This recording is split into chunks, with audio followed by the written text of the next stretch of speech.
Hello बच्चों, good evening. Welcome to our Educo channel. तो मैं राहुल कच्छावा, आपका केमिस्ट्री का ट्यूटर, लेके आ गया हूं आज आपके लिए बहुत ही बेहतरीन हमारी मास्टर क्लास का नया लेसन, नया सेशन जो किस पे होगा, आरएनएस इक्वेशन के ऊपर। ठीक है बच्चों, तो चलिए शुरू करते हैं। निकाल लीजिए अपने पेन और पेपर, और जो मैं नोट डाउन कर रहा हूं वो समझते जाइए, और जो मैं न्यूमेरिकल कर रहा हूं उसे जरूर सोल्व कीजिएगा। ठीक है बच्चों, तो बात करते हैं कि सर ये आरएनएस इक्वेशन क्या चीज आई है आज हमारे यहाँ पे। इस टॉपिक में हम क्या क्या पढ़ेंगे। तो बच्चों, नाम में ही रखा हुआ आरएनएस इक्वेशन, तो पहले हम आरएनएस इक्वेशन देखेंगे। इस आरएनएस इक्वेशन के अंदर ही हमारे पास एक कोलिजन थ्योरी भी आती है, तो हम उस कोलिजन थ्योरी के बारे में भी थोड़ा डिस्कशन करेंगे। इसी के ही कुछ पॉइंट होंगे।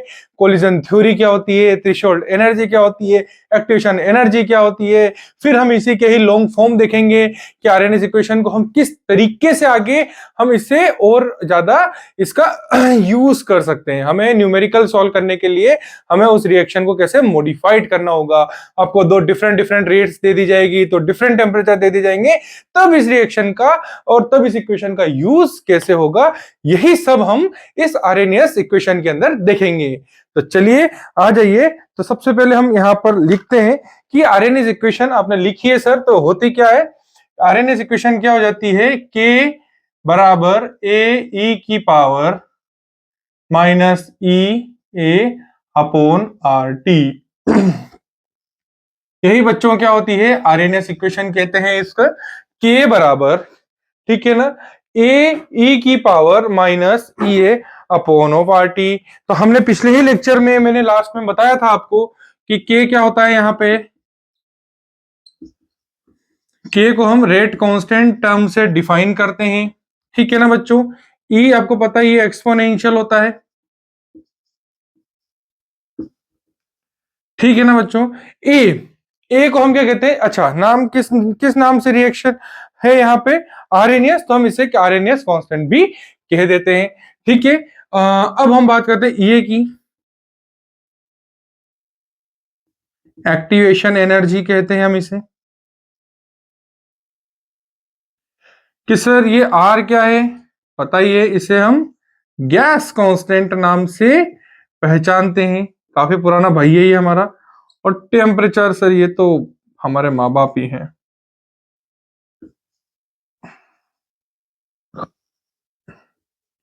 तो ये हमारी इसकी कुछ डिफाइनिंग टर्म हो चुकी है। के बराबर ए ई की power minus E A upon of R T, ठीक है ना। ये डिवाइड है, ये divided by R T, E A by R T, ठीक है। के कांस्टेंट, ये एक्सपोनेंशियल फैक्टर या है ना, और ई ए क्या हो गया एक्टिवेशन एनर्जी, आर एक गैस कांस्टेंट हो गया, टी क्या हो गया टेम्परेचर हो गया। एक्टिवेशन एनर्जी जनरली हम आइदर किलो जूल पर मोल में निकालते हैं और जूल पर मोल के अंदर निकालते हैं, ठीक है ना। तो पर मोल के अकॉर्डिंग हम इसे निकालेंगे।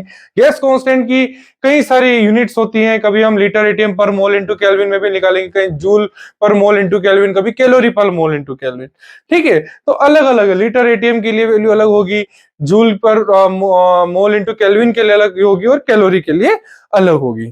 तो चलिए अब हम इसके अंदर इसके कुछ एप्लीकेशंस देखेंगे। तो पहली एप्लीकेशन जो हम इसके अंदर देखने जा रहे हैं वो आती है, सर ये एप्लीकेशंस, हम इसे एप्लीकेशन भी कह सकते हैं, और इसी को डिफाइन करने के डिफरेंट डिफरेंट तरीके भी होंगे।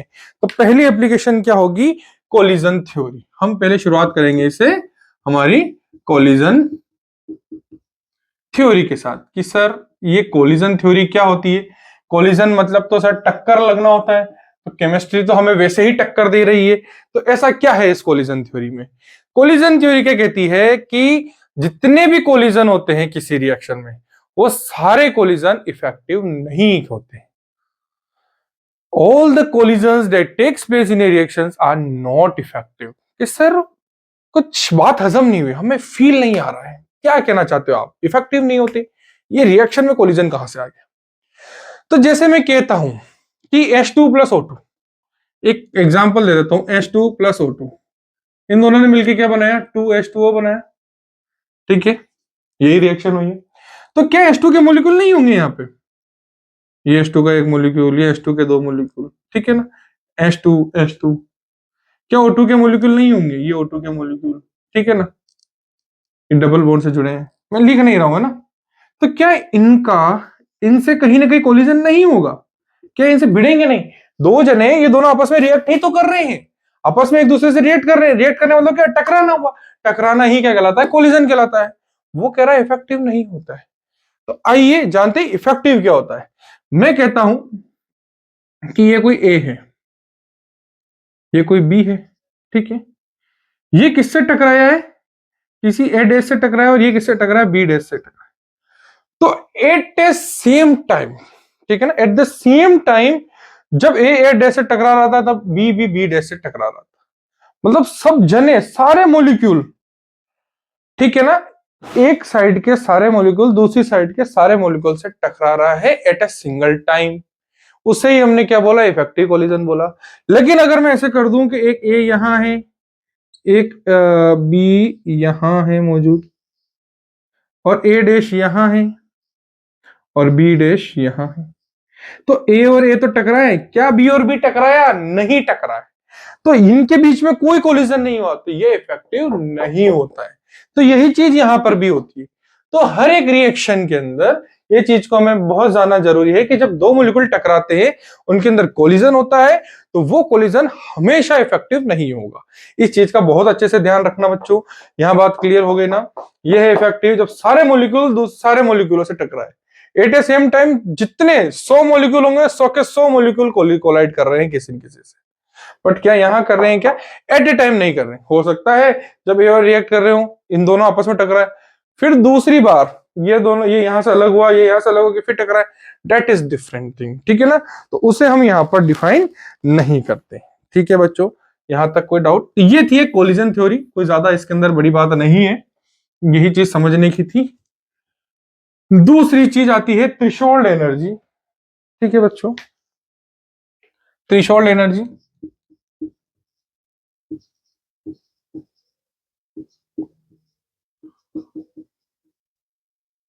सर ये three three three three threshold मतलब तीन तरीके की एनर्जी नहीं। थ्रेशोल्ड मतलब कभी भी तीन तरीके की एनर्जी नहीं हो।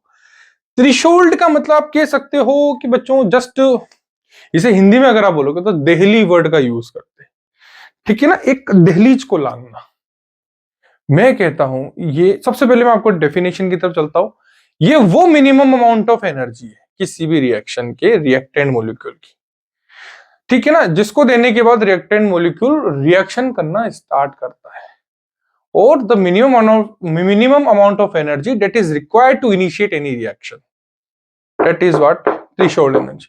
मैं कह रहा हूं आप सो रहे हो, ठीक है ना, मैं कह देता हूं आप सो रहे हो, तो आपकी मम्मा आई, ठीक है, 100 जूल एनर्जी के साथ आपकी मम्मा आई, उन्होंने क्या करा?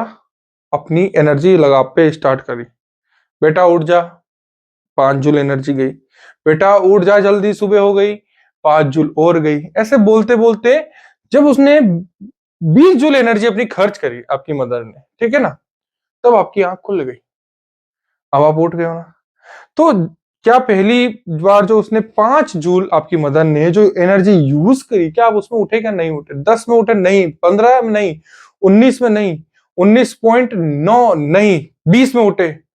तो वो 20 क्या है? ये टोटल 20 जूल जो टोटल अमाउंट ऑफ एनर्जी थी, क्या है? आपको सिर्फ उठाने में लगी है, ठीक है ना, आप उठ करके उठे नहीं हो, आपकी सिर्फ आपको नींद से जगा करके आपको होश में लाने वाली एनर्जी। इन मॉलिक्यूल ये कैसे कहते हैं, मैं यहीं पे बात कर लेता हूं। मैं अगेन वही रिएक्शन लिखता हूं, 2H2 प्लस O2 से क्या बना? 2H2। यार हम जानते हैं हाइड्रोजन तो देखो वैसे भी बहुत आलस पर है, तो ये हाइड्रोजन और ऑक्सीजन, ये हाइड्रोजन यहां बैठा है, ठीक है ना, ये सपोज ये हाइड्रोजन है, ये ऑक्सीजन के मॉलिक्यूल है, ठीक है ना, तो ये दोनों क्या है? वो उधर घूम रहा है, वो उधर घूम रहा है। इन दोनों को, ठीक है ना, जब आपस में इनका, इसका एक छोटा सा पार्ट, जब इसके एक छोटे से पार्ट, या मैं कह दूं इस पूरे मॉलिक्यूल का एक छोटा सा एटम, जब इस पूरे मॉलिक्यूल छोटे एटम के साथ जैसे कोलाइड कर रहा है, तो पास में आने पे और कोलाइड करने तक, ठीक है ना, क्योंकि कोलाइड करने के बाद तो रिएक्शन स्टार्ट हो जाएगी, तो जस्ट बिफोर द कोलिजन, या दोनों के जब हल्का हल्का पार्ट टच होता है एक दूसरे के, उससे पहले इनको पास में आने में जो एनर्जी लगी, that energy is considered to be threshold energy, उसे ही हम क्या कहेंगे, थ्रेशोल्ड एनर्जी कहेंगे। तो minimum energy which must be possessed by reactant molecule for a reaction, okay, for a reaction to occur। तो आप क्या लिखेंगे, मैं लिख देता हूं, minimum energy which must be possessed by, minimum energy which must be possessed by, ठीक है ना। थ्रेशोल्ड एनर्जी क्या है, minimum energy which must be possessed by reactant molecule for a reaction, reactant molecule for a reaction to occur। तो कोई भी reaction होने के लिए जो मिनिमम अमाउंट ऑफ एनर्जी एक रिएक्टेंट मॉलिक्यूल अपने पास रखता है, उसे ही हमने क्या बोला, थ्रेशोल्ड एनर्जी बोला। ठीक है, तो कई बार इसका ग्राफ पूछ लेता है, कोई ज्यादा ऐसा नहीं है इंपोर्टेंट ग्राफ, ये जैसे ग्राफ हो गया एनर्जी का, ठीक है ना। ये एनर्जी का ग्राफ हम किसी भी रिएक्शन कोऑर्डिनेट से आप ले लीजिए, कोई भी रिएक्शन कोऑर्डिनेट है। तो देखो यहां से यहां तक जाने में जो एनर्जी लगी, ठीक है ना, ये जो आपको एनर्जी दिख रही है यहाँ पे, ठीक है ना, ये कौन सी होती है, ट्रांजिशन बैरियर होता है, ठीक है ना। तो ये आप देख सकते हैं, ये डिफरेंस आ रहा है, ठीक है, ये ही डिफरेंस क्या कहलाता है, डेल्टा जी कहला लेता है। यहां पर अपन ने टोटल इतने अमाउंट में एनर्जी दे दी, ठीक है ना, तो आपने जो टोटल एनर्जी दी, ठीक है, और उसमें से इतनी एनर्जी कितनी हमारे पास खर्च हो चुकी है, तो टोटल कितनी एनर्जी लगी, सिर्फ डेल्टा एच एनर्जी लगी है, ठीक है ना। ये क्या कहलाती है, एंथैल्पी कहलाती है। तो ये हम बाद में देखेंगे, यहां पर इस ग्राफ का इतना कोई ज्यादा यूज नहीं आता है। तो ये क्या होती है, थ्रेशोल्ड एनर्जी होती है, जो minimum required amount of energy.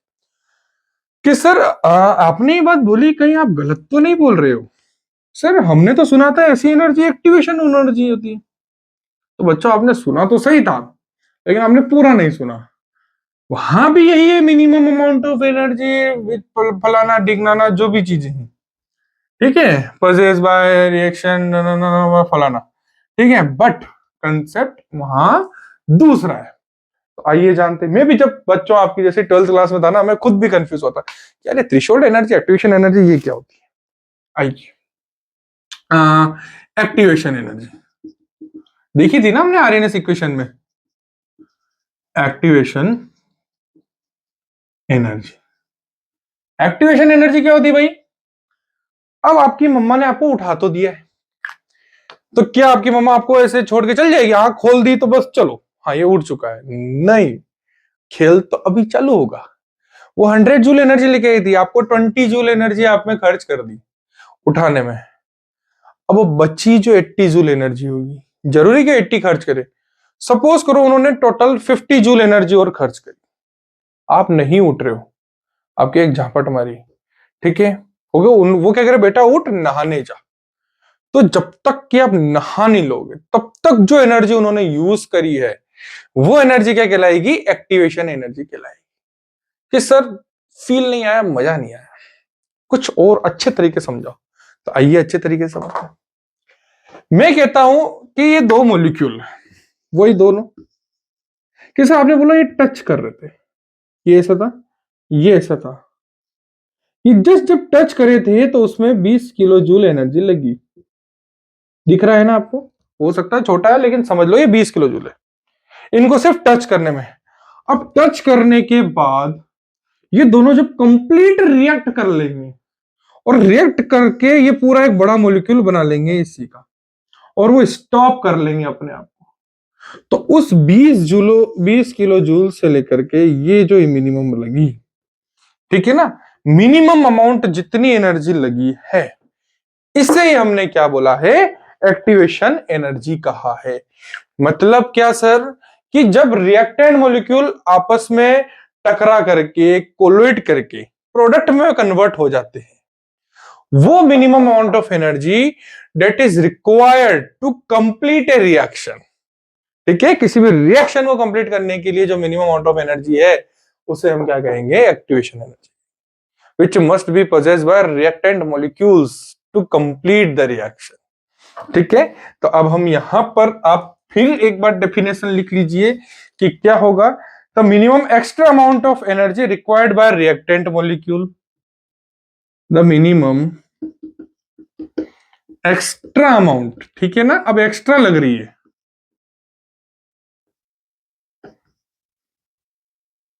Minimum extra amount of energy that must be possessed by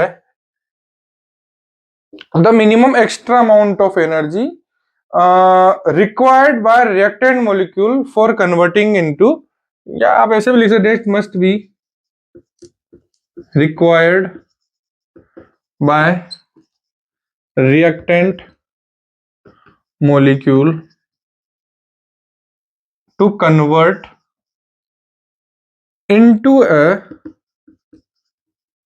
product, उसी को ही हम क्या कहेंगे, एक्टिवेशन एनर्जी का नाम देंगे।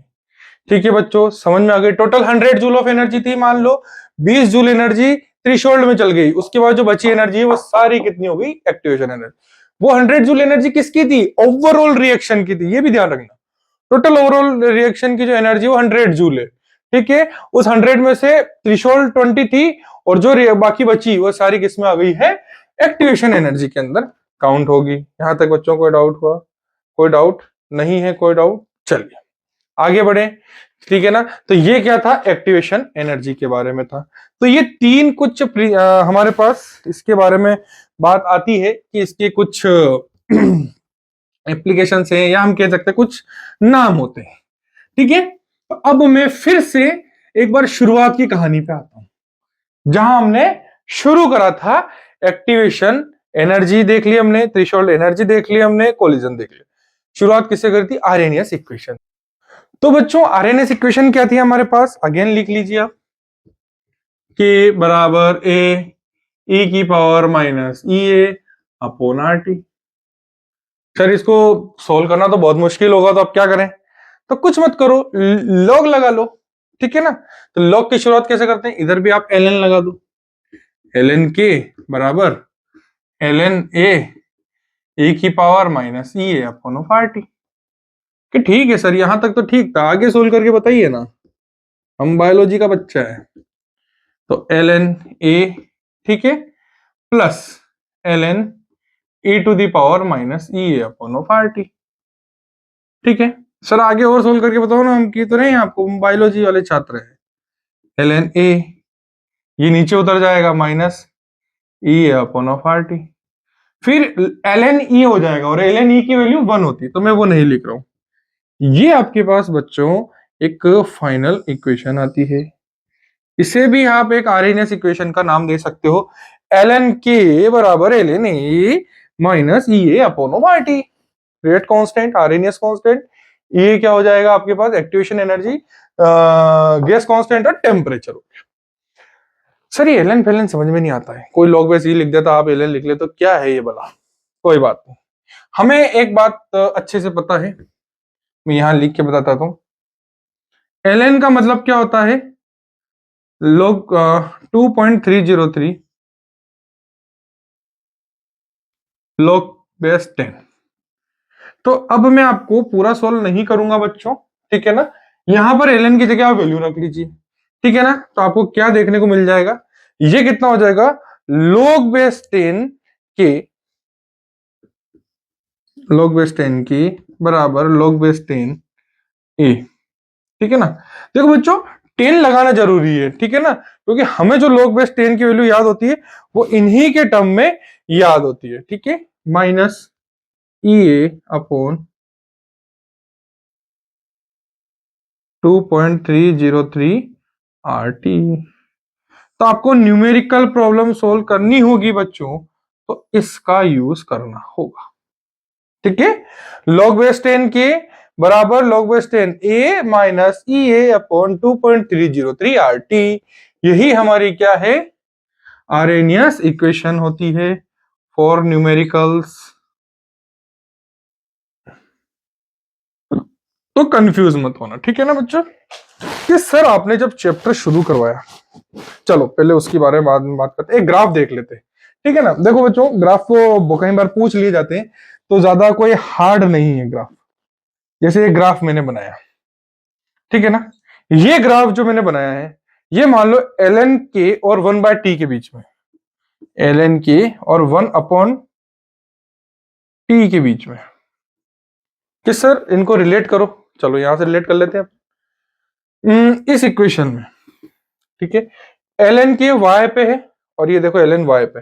इस इक्वेशन को मैं देखता हूं, y बराबर माइनस का mx प्लस का c हो रहा है या नहीं हो रहा है बच्चों।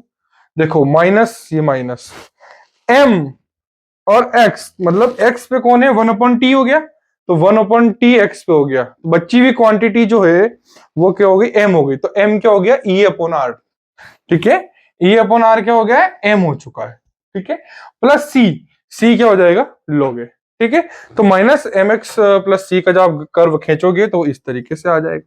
तो कोई भी रिएक्शन हो, आप तो बस उसको y is equal to mx plus c minus mx plus c mx minus c mx plus minus c जो भी हो, ठीक है ना, आप उससे रिलेट कर लीजिए, आपको डायरेक्ट आंसर मिल जाएगा कि सर ये क्या है, ये इंटरसेप्ट होता है c क्या है, एक इंटरसेप्ट है जिसकी वैल्यू कितनी दे रखी है, देखो प्लस c, जो क्या था ln a, तो ये ln a हो गया। कि सर इस ग्राफ का स्लोप क्या होगा, ये m स्लोप ही तो होता है, और स्लोप कितना, e upon of r, that is the slope. ठीक है ना, तो ये कर्व है, कर्व किसी में भी पूछ सकता है, आपको इस वैल्यू को इधर ले लेगा। ठीक है, मैं आपको एक और अच्छे से समझाना। अब वो ln k को नहीं लेकर के वो कोई और क्वांटिटी लेता है। ठीक है ना, कि सर ये ln फिलन मत समझाओ उनको, तो सीधा साधा किसी और भाषा में समझा दीजिए। आइए और भाषा में समझाते हैं। अब आपको वो पूछ रहा है किसमें, कि सर ये log बेस 10 a के अंदर और 1/t में बता दीजिए, तो इसको कन्वर्ट कर लीजिए। ठीक है ना, इसको मैं इधर लियूं, देखो log बेस 10 a बराबर log की, ये इधर आ जाएगा तो प्लस EA अपॉन 2.303 RT, यही होगा ना। देखो y बराबर प्लस mx प्लस का c। ठीक है, y पे कौन है, log बेस 10 a, कि हाँ सर ये है। x पे कौन है, 1/t, ये रहा 1/t, बची हुई क्वांटिटी। अब देखो यहां पर देखो स्लोप बदल गया, ये कंपेयर करो, EA अपॉन 2.303 R, ये ग्राफ का स्लोप हो चुका है। अब जो ग्राफ बना रहा हूं, ठीक है, प्लस C क्या है, इंटरसेप्ट जो log बेस 10 की होगा, तो इसका ग्राफ इस तरीके से चल जाएगा। ठीक है, तो ये देखो ये क्या है, C इंटरसेप्ट जो क्या है, log बेस 10 A हो गया है। ठीक है ना, ग्राफ का स्लोप की बात करोगे, m बराबर E अपॉन 2.303 R। ठीक है ना, जैसे कि आप ये कर दोगे थीटा, ठीक है ना, तो टेन थीटा अपन कह सकते हैं क्या हो चुका है, E अपॉन 2.303 R। तो इस तरीके से आप कोई भी ग्राफ को सोल्व कर सकते हैं। ठीक है ना, आपको ग्राफ को सोल्व करना है, रिएक्शन को कंपेयर कर लीजिए, आ जाएगा। चलिए, कि सर यहां तक तो चलो सब कुछ ठीक था, आपने ये लेन फेलन करके जो बता दिया कर लिया, बात यहां ही नहीं रुकती है। आपने शुरुआत में बोला कि अगर दो रेट आ रही है, दो टेम्परेचर है, तब क्या करेंगे, तो बिल्कुल मैंने बोला था और मैं करूंगा भी सही। ठीक है, चलो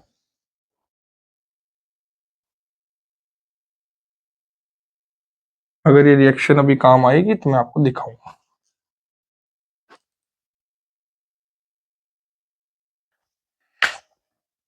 मैं कह देता हूं दो रिएक्शन से, एक का रेट कांस्टेंट K1 है तो उसका टेम्परेचर T1 है, एक का रेट कांस्टेंट K2 है तो उसका टेम्परेचर T2 है। ठीक है बच्चों, तो मैं कहता हूं फर्स्ट वाली रिएक्शन के लिए आरएनएस इक्वेशन क्या हो जाएगी, log बेस 10 K1 बराबर log base 10 A minus EA upon 2.303 R T1। मैं कह देता हूं दूसरी रिएक्शन के लिए क्या हो जाएगा, log बेस 10 K2 बराबर log base 10 A minus EA upon 2.303 R T2 हो जाएगा। कि सर अब आपको कुछ नहीं करना है, मैं कह देता हूं कि इन टेम्परेचर में T2 टेम्परेचर की जो वैल्यू है, क्योंकि टेम्परेचर तो बढ़ा दिया है ना बच्चों, वो ज्यादा है एज कंपेयर टू T1 के अंदर। तो जब आप इसे कैलकुलेट करोगे, कुछ नहीं करना है, अगर ये इक्वेशन 1 है, ये इक्वेशन 2 है बच्चों, तो सेकंड में से फर्स्ट को माइनस कर लो, सेकंड माइनस फर्स्ट, ठीक है ना, equation second minus equation first. तो जो मैं डायरेक्ट वैल्यू आएगी वो यहां पर आपको लिख के दिखाता हूं, वो क्या होगी, log base 10 k2 upon k1 हो जाएगा, क्योंकि k2 minus log base 10 k1 होगा तो k2 अपॉन k1 हो जाएगा, ठीक है ना। वो बराबर क्या हो जाएगा, EA अपॉन 2.303 R, ठीक है ना। यहां तक तो सेम है, कोई दिक्कत नहीं है। ध्यान रखना है अभी यहां पर EA का साइन क्या कौन सा है, पॉजिटिव साइन है, ठीक है ना। जब यहां पॉजिटिव है तो अब जब हम मल्टीप्लाई करेंगे, इसमें जरूर ध्यान रखना पहले हमेशा टेम्परेचर T1 आएगा, -1/T2। तो ये क्या हो चुका है, दो डिफरेंट टेम्परेचर पे। अब बच्चों यह तो आप याद कर लेते हो देखो, लेकिन कई बार न्यूमेरिकल पूछे जाते हैं ना, सब कुछ बराबर दे रहा होता है, वो या तो यहाँ माइनस लगा देगा, ठीक है ना। तो यहां अगर माइनस लगाता है तो यहाँ T2 हो जाएगा और यहाँ T1 हो जाएगा, ठीक है। यहाँ प्लस है तो ये हो जाएगा। कई बार चार ऑप्शन देता है ना, तो ये प्लस माइनस के फेयर में बदला बदली करता है, तो इस बात का विशेष ध्यान रखना। तो ये हमारी कौन सी रिएक्शन हो चुकी है, एक और दूसरी रिएक्शन हो चुकी है आरएनएस की। तो आइए बच्चों अब हम इसके ऊपर कोई क्वेश्चन करते हैं, अगर आपके मेरे पास कोई क्वेश्चन होता है तो चलिए, ठीक है बच्चों। अब बच्चों हमारे पास जो लास्ट हमने क्वेश्चन करे थे, जो हमने इक्वेशंस देखी थी, उसके ऊपर बेस्ड हमारे पास एक क्वेश्चन है। क्या कहता है ये क्वेश्चन कि the rate of reaction becomes 4 time, मतलब पहले रेट कोई थी एक थी, अब वो हो चुकी है 4, ठीक है ना, क्योंकि 4 टाइम्स हो चुका है। अगर पहले 4 थी अब 16 हो चुकी है। तो ये वो बात कह रहा है, कब हुई, जब आपने टेम्परेचर को चेंज कर दिया है फ्रॉम 293 केल्विन से 313 केल्विन। मतलब आप देख सकते हो टेम्परेचर इंक्रीज हुआ है, तो आपको एक्टिवेशन एनर्जी ये निकालनी है किसी भी रिएक्शन की। वेरी सिंपल, ठीक है। आर की वैल्यू आपको दे रखी है, हमने फॉर्मूला जानते ही हैं, log base 10 k2 upon k। अच्छा, फॉर्मूले से पहले आपको ये लिखना है कि इसमें गिवन क्या क्या है। मैं कहता हूं रेट ऑफ रिएक्शन, इसने क्या बोला, rate of reaction become 4 time, मतलब कि रेट ऑफ रिएक्शन अगर 4 टाइम हुई है तो रेट कांस्टेंट भी 4 टाइम्स होगा। तो जो नया रेट कांस्टेंट है k2, वो क्या हो चुका है, 4 टाइम्स k1 के हो चुका होगा, क्योंकि रेट कांस्टेंट क्या हो चुका है, रेट ऑफ रिएक्शन 4 टाइम्स बढ़ चुकी है इनिशियल के साथ। तो इनिशियल कितनी थी, k1 थी, तो अब फाइनल कितनी हो चुकी है, 4k1 हो चुकी है, ठीक है। टेम्परेचर की बात करते हैं, T1 टेम्परेचर कितना था, 293 केल्विन, 293 केल्विन। T2 टेम्परेचर कितना था, 313 केल्विन, 313 केल्विन। आर की वैल्यू आपको दे रखी है, लगाइए formula, log base 10 k2 upon k1 बराबर, ठीक है, EA upon 2.303 R 1/T1 minus 1/T2। Simple, रखिए वैल्यू को, log बेस 10 k2 कितना था, 4k1, 4k1 अपॉन k1 बराबर EA 2.303 इंटू आर की वैल्यू कितनी दे रखी है, 8.314, ठीक है। 1 अपॉन टेम्परेचर कितने, 293 केल्विन माइनस 1/313 केल्विन। इससे ये कैंसिल आउट हो जाएगा। आपको क्या निकालना है, एक रिएक्शन है, एक ही वेरिएबल है, ठीक है ना बच्चों। तो जब आप इसे कैलकुलेट करोगे, अब आपकी ड्यूटी बनती है कि यहां से अब आपको मैथमेटिक यूज करनी है, मेरी केमिस्ट्री का रोल खत्म, ठीक है। तो यहां से जब आप कैलकुलेट करोगे, ए की वैल्यू अप्रोक्स 52.86 आएगी। मेरे पास तो आंसर्स हैं 52.86, ये आएगी किलो जूल पर मोल। आपके पास जो इनिशियल वैल्यू आएगी वो जूल पर मोल में आएगी, फिर 52864 जो भी है पॉइंट आएगा, तो उसको 1000 से डिवाइड कर लेना, किलो जूल पर मोल में कन्वर्ट हो जाएगा, ठीक है। तो इस तरीके के आपके पास यहाँ पर आपको न्यूमेरिकल्स आते हैं जिनसे आपको सोल्व करना है, ठीक है बच्चों, समझ में आ गई मेरी बात। तो हमने क्या देखा था, आरएनएस इक्वेशन देखी, k बराबर e की power minus e upon of RT, उसमें हमने वेरिएबल्स देखे, कौन से वेरिएबल क्या क्या होते हैं। फिर हम कोलिजन थ्योरी पे गए, कोलिजन थ्योरी में हमने जो मेन इंपॉर्टेंट थिंग देखी थी वो क्या थी कि इफेक्टिव होना चाहिए कोलिजन। जितना इफेक्टिव होगा उतनी रिएक्शन जल्दी भी होती है और अच्छी भी होती है। ठीक है ना, इफेक्टिव कोलिजन का मतलब हर एक मॉलिक्यूल रिएक्टेंट का आपस में एक दूसरे के साथ कोलाइड करना चाहिए। नहीं कर रहा है तो इफेक्टिव नहीं होता। और हर एक रिएक्शन के अंदर मतलब कोलिजन परफेक्टली नहीं होता, परफेक्ट कोलिजन नहीं होता। आइए दूसरे पे, हमने थ्रेशोल्ड एनर्जी की बात करी। वो minimum amount of energy that is required to initiate the reaction. Reaction को शुरू करने में मैंने गाड़ी को स्टार्ट करा, तो स्टार्ट करने में मैंने 3 किक लगाया, तो 3 किक में मेरी 20 जूल एनर्जी खर्च हुई, हो गई, तो स्टार्ट हो गई गाड़ी। तो बस ये आपकी मिनिमम गाड़ी को स्टार्ट करने में आपकी 20 जूल एनर्जी लगी। अब मुझे यहां से, ठीक है ना, मुझे मेरे स्कूल जाना है, तो यहां से स्कूल पहुंच के बंद कर दूंगा, उसमें 80 जूल एनर्जी खर्च हुई, 80 जूल। तो वो जो 80 जूल एनर्जी खर्च हुई है वो एक्टिवेशन एनर्जी है कि एक प्लेस से दूसरी प्लेस पहुंच गए, रिएक्टेंट साइड से प्रोडक्ट साइड पहुंच गए। और जो इनिशियल जो आपको स्टार्ट करने में एनर्जी लगी वो कौन सी थी? Threshold energy. ठीक है, फिर आ जाती है एक्टिवेशन एनर्जी। तो minimum extra amount of energy that is required by the reactant molecule to convert into the product side. ठीक है ना, तो रिएक्टेंट मॉलिक्यूल को प्रोडक्ट में चेंज होने के लिए जो minimum extra amount of energy, extra इसलिए बोला कि थ्रेशोल्ड एनर्जी के अलावा जो एनर्जी लग रही है वही क्या होगी? एक्स्ट्रा अमाउंट ऑफ एनर्जी होगी। ठीक है, फिर हमने इनके मॉडिफिकेशंस देखे कि k बराबर a e की power minus e upon RT वगैरह। तो पहला हमारे पास क्या फॉर्मूला आया था न्यूमेरिकल का? log base 10k is equals to क्या आया था? log base 10a minus e upon 2.303 RT। कि सर लेकिन अगर टेम्परेचर भी बढ़ रहा है, घट रहा है, तो रेट ऑफ रिएक्शन भी बढ़ रही है, घट रही है, तो उसमें क्या होगा? तो उसके लिए आप वेरिएबल का यूज कर लो। log base 10 k2 upon k1 बराबर क्या हो जाएगा? E upon 2.303 R 1 upon T1 minus 1 upon T2। या मैं ऐसे भी कह दूं log base 10 K2 upon K1 minus E upon 2.303 R। अब यहाँ 1 upon T2 minus 1 upon T1 हो जाए, क्योंकि यह माइनस लगा चुका हूं। ठीक है बच्चों, तो ये क्या था हमारे आज का टोटल लेक्चर था। यहां तक कोई डाउट? चलिए अब मैं आपको कुछ क्वेश्चंस देता हूं, तो इन क्वेश्चन को आप जरूर सोल्व करना। ठीक है बच्चों, कहीं भी डाउट आता है तो आप हमारे कमेंट सेक्शन में लिख सकते हैं। तो बच्चों ये रहे आपके सामने 2 क्वेश्चन। ठीक है ना, दोनों ही हमारे आरएनएस इक्वेशन पे बेस्ड हैं। ठीक है ना, इस ऊपर के क्वेश्चन में आपको सेम कंसेप्ट से आपको एक्टिवेशन एनर्जी निकालनी है। दूसरा क्वेश्चन काफी बढ़िया है, थोड़ा अपना कॉमन सेंस यूज करना बहुत इजीली हो जाएगा। इसमें आपको एक्टिवेशन एनर्जी और रेट कांस्टेंट की वैल्यू निकालनी है। दोनों ही मैंने आंसर गिवन है। ठीक है ना, आप जरूर ट्राई कीजिएगा। ठीक है ना, नहीं करा तो ये रिएक्शन रह ही जाएगी, ध्यान रखना, आरएनएस इक्वेशन फिर भूल जाओगे।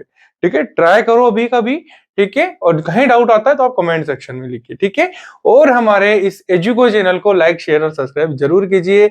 आपको हमारी मास्टर क्लास के रेगुलर सेशंस यहाँ पर मिलेंगे। ठीक है बच्चों, okay, bye bye, thank you.